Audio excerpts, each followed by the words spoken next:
there are many people just like him. Since he was vaccinated, some people online are claiming that his death shows that vaccines are simply not effective. So we want to break that down by looking at CDC data. Here are the numbers. As of October 12th, more than 7,000 people have died, and just under 25,000 went to the hospital with COVID after being fully vaccinated. But remember, this is just a fraction of the 189.1 million people who are fully vaccinated, meaning that the chances of being hospitalized with COVID after getting the shot is 0.01%, and the chance of death is 0.004%. That's like 1 out of 10,000 vaccinated people going to the hospital with COVID, and just 4 out of 100,000 dying. All this to say that breakthrough cases are not just rare, they're very rare.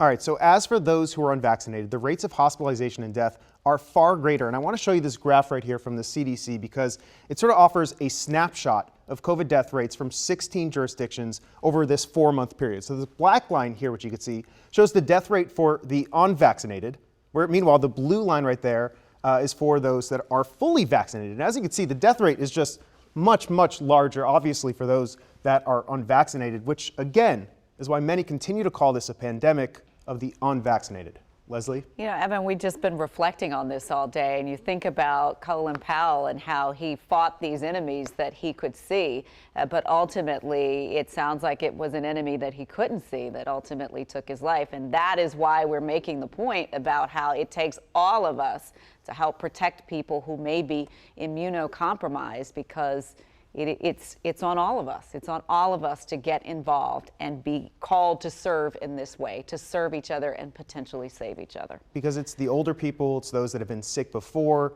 that are most vulnerable. And breakthrough infection, it's not common, as we're saying, but for those that are sick, it's possible. That's why we all need to do our part.